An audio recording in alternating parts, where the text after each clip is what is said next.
गुज़िश्ता रात जब जलसा होना था उससे एक रात पहले अलीमा खानम गई थी वहां स्टेज पे, उन्होंने वो सारा देखा भी था। लेकिन अभी जब हमने देखा कि लोग तो बहुत बड़ी तादाद में पहुंचे, तमाम जर्नलिस्ट हैं, उन्होंने यही रिपोर्ट किया। रिजवान गलदी साहब थे, उन्होंने बताया, सदीक जान साहब वहां पे थे, उन्होंने बताया, और हमारे जो दोस्त वहां पे सहाफ़ी मौजूद थे, उन तमाम ने एक ही बात बताई कि लोग बहुत बड़ी तादाद में आए और हर तरफ से निकल कर आए। यानी अटक के अंदर जितना जुल्म किया गया मेजर ताहिर सादिक साहब के साथ, उनकी बेटी एक बहुत बड़ा काफिला लेकर इसके बावजूद निकली अटक से और वो गई। जो आलिया हमजा साहिबा ने किया, उन्होंने बाकायदा कैंप्स लगाए और बड़ी तादाद में उन्होंने पंजाब से लोगों को पहुंचाया। फिर खैबर पख्तूनख्वा में हर तरफ से काफिले आए। तो एक तो ये बात मैं आपको कंफर्म कर देता हूं जो सहाफियों ने बताई कि जितने लोग भी जलसागाह के लिए निकले उनमें से बहुत सारे लोग जलसागाह तक पहुंचे ही नहीं, जलसागाह के अंदर भी नहीं गए, क्योंकि मगरिब के वक्त जलसागाह फुल हो गई थी। और इसी वक्त अली अमीन गंडापुर साहब की एंट्री हुई और गंडापुर साहब आ गए जलसागाह में। अब मामला यह है कि जलसे का कंटेंट क्या था, लोग आए क्यों थे। 3-4 बड़े बड़े मामला चल रहे हैं ना इस वक्त। नंबर एक, जो पाकिस्तान तहरीके इंसाफ या आम पाकिस्तानियों के लिए कि इमरान खान जेल में है, उनका तो सबसे बड़ा मसला यह बना हुआ कि इमरान खान जेल में, उसको निकालो बाहर। यह मामला था। तो इसके लिए लायामल क्या होगा, आगे हिकमत अमली क्या है, आगे लाइन ऑफ एक्शन क्या है, यह बताना था। अली अमीन गंडापुर साहब ने वादा किया था, मैं ये बताऊंगा। नंबर एक तो यह चीज।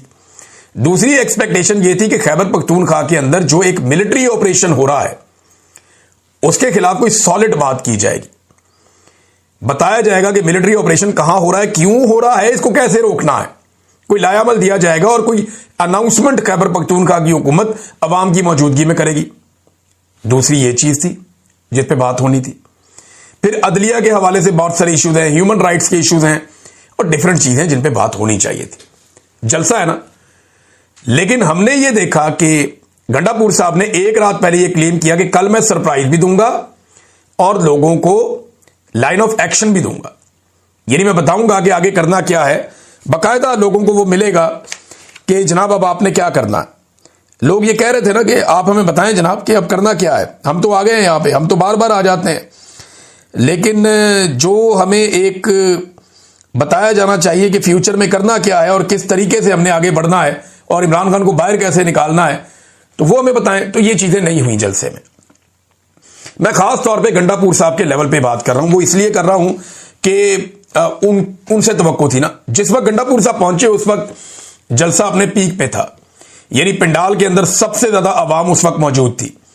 तो बजाय इसके कि वो अपनी बारी का इंतजार करते, नॉर्मली तो ये होता है ना कि वजीर आला तो आखिरी 2-3 तकारीर में एक तकरीर वजीर आला की होती है। जो प्रोटोकॉल है वो तो यही है कि बैरिस्टर गौहर और सलमान अकरम राजा से पहले गंडापुर साहब तकरीर करेंगे और इनके बाद फिर कोई भी नहीं करेगा। लेकिन एक अजीब बेतरतीब किस्म का जलसा था, कोई समझ नहीं आ रही थी कि इसको चला कौन रहा है और ये चल कैसे रहा है, कोई एक लिस्ट ही नहीं थी। गंडापुर साहब ने देखा इस वक्त रश बना हुआ है, आवाम बहुत ज्यादा आए, फटाफट माइक पकड़ा, तकरीर कर दी। टीवी चैनल से ये रिपोर्ट किया, मैंने मकामी सहाफियों से पूछा, उन्होंने कहा जी ऐसा नहीं है और इस पैमाने पर नहीं है, स्टेज था ही बहुत दूर, लोग नीचे से रोला डाल ही नहीं सकते थे। गंडापुर साहब ने 5 से 6 मिनट के बीच में एक तकरीर की, लेकिन इस पूरी तकरीर में कोई लाइन ऑफ एक्शन नहीं था, इस पूरी तकरीर में कोई लाया अमल नहीं था, इस पूरी तकरीर के अंदर कोई सरप्राइज नहीं था जो उन्होंने वादा किया। गंडापुर साहब हमेशा वादा कुछ और करते हैं, करते कुछ और है। पहले कहा डी चौक जा रहा हूं, निकल गए। फिर कहा डी चौक जा रहा हूं, गोलियां खाऊंगा, वहां पे मर जाऊंगा और मेरा जनाजा पढ़ा देना, अगर मेरी लाश ना मिले तो गायबाना नमाज जनाजा पढ़ा देना। फिर निकल गए, भाग गए वहां से। और अब उन्होंने रात को कहा कि जनाब मैं कल सरप्राइज देने जा रहा हूं, कोई सरप्राइज नहीं दिया, ना कोई लायामल दिया गंडापुर ने। असद कैसर साहब की तकरीर बड़ी जानदार थी, उन्होंने यानी ऑपरेशन के हवाले से गंडापुर ने कोई वजाहत नहीं की, कोई खुल के बात नहीं की, कोई सरप्राइज नहीं दिया, कोई बड़ा ऐलान नहीं किया, बल्कि अली मोहम्मद खान साहब ने एक दिन पहले उनके हवाले से जो समा टीवी के ऊपर एक खबर चलाई गई थी कि कोई बड़ा ऐलान मुतवक्के नहीं है जलसे में, वो खबर दुरुस्त साबित हुई कि अली मोहम्मद खान साहब की जो इंफॉर्मेशन थी वो शायद ठीक थी। और एक चीज हुई कि आर्मी चीफ से दरखास्त की है इमरान खान साहब का मसला हल करने की गंडापुर ने। अब एस्टेब्लिशमेंट के खिलाफ इमरान खान साहब कुर्बानी दे रहे हैं, इनकलाब ला रहे हैं, वो कह रहे हैं मैं मर जाऊंगा, मैं इनके आगे नहीं झुकूंगा।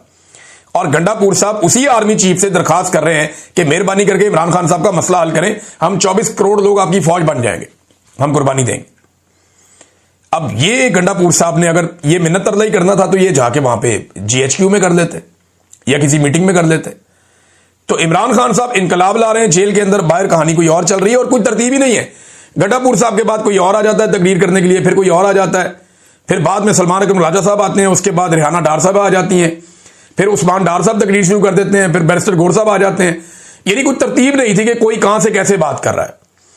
आलिया हमदा साहिबा की कोई तकरीर नहीं थी, होनी चाहिए थी, बिल्कुल होनी चाहिए थी, उन्हें मौका मिलना चाहिए था। वो आती है स्टेज पे, लेकिन एक ट्रस्ट डेफिसिट नजर आता है उन लोगों के अंदर जिन लोगों को सजाएं हो चुकी है कि अगर खैबर पख्तूनख्वा के अंदर हम ज्यादा अपने आप को सामने लाएंगे तो शायद हमें पकड़ लिया जाए, हमें गिरफ्तार कर लिया जाए, हमारे लिए मुसीबत पैदा हो जाए।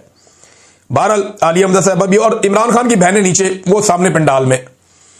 अब सारे ये कहेंगे वो अपनी मर्जी से थी। मेरे ख्याल में उनसे दरखास्त करनी चाहिए थी कि अगर वो नेशनल मीडिया पे आके, सोशल मीडिया पे आके, मुख्तलिफ प्लेटफॉर्म्स पे आके, इंटरनेशनल मीडिया पे बैठ के जो इमरान खान का जेल में मौक़िफ़ है वो अगर सबके सामने बयान कर सकती हैं तो इस पंडाल से भी उनको मौक़िफ़ बयान करना चाहिए था और सबको बताना चाहिए था कि इमरान खान ने जेल से पाकिस्तानियों के लिए क्या पैगाम भेजा है।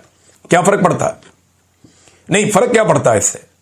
सबको सियासत करने का हक है, सवाए उन लोगों के जिन्होंने हलफ लिया हुआ है कि वो सियासत में मुदाखलत नहीं करेंगे। अब जिन्होंने हलफ लिया हुआ है कि वो सियासत में मुदाखलत नहीं करेंगे वो तो राज्य के कर रहे हैं, और अलीमा खानम को इजाजत नहीं है कि वो अपने भाई का पैगाम सुनाए। अब मुझे पता है कि अलीमा खानम यही कहेंगी बाद में कि जी मैं तो खुद नहीं गई, या मैं क्यों जाऊं स्टेज पे, भी मैं करता, लेकिन वो हो सकता कह भी नहीं, लेकिन मेरे ख्याल में ये जरूरी था कि वो अपने भाई का पैगाम देती, उसके अंदर ज्यादा असर होता और वो बात लोगों तक ज्यादा पहुंचती। बहरहाल ना गंडापुर साहब ने कोई लायामल दिया, ना अलीमा खानम साहब वहां पे बोली, बल्कि सीढ़ियों के ऊपर एक जंग चल रही थी। मैंने देखा कि अहमद खान साहब जो हैं वो इतने धक्के धुक्के पड़ रहे थे। वो अहमद खान न्याजी जो इमरान खान साहब के साथ ये सीढ़ियों पे जाने और आने का काम उनका था, उनको मैंने आज सीढ़ियों पे धक्के लगते हुए देखा, बड़ी मुश्किल से वो नीचे उतर के आए। तो ये हालात नाज़रीन, इमरान खान साहब का एक आर्टिफिशियल इंटेलिजेंस का पैगाम भी सुनाया गया, लेकिन बेतरतीब किस्म का एक जलसा हुआ है जिसमें लोगों को आइंदा का कोई लायहा अमल नहीं दिया गया, ये क्लियर है। असद कैसर साहब ने बड़ी जबरदस्त बात की, उन्होंने कहा जी किसी सूरत हम सूबे में ऑपरेशन नहीं होने देंगे। अफगानिस्तान वाले मामले पे उन्होंने बड़ा सख्त मौक़िफ़ लिया और दो टोक मौक़िफ़ लिया जो वजीर आला को लेना चाहिए था।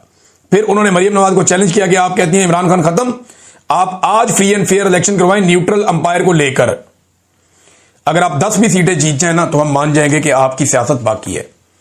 तो इमरान खान की सियासत खत्म नहीं हुई, उन्होंने यह दावा किया। नाज़रीन, ये पाकिस्तान तहरीक-ए-इंसाफ का जलसा था और इसके बाद होगा क्या? देखिए, मुतालबात कुछ लोगों ने यह किए कि जनाब फिर कॉल दें, इस्लामाबाद चलते हैं, फिर कॉल दें 24 नवंबर की, क्योंकि पिछली मरतबा 26 नवंबर को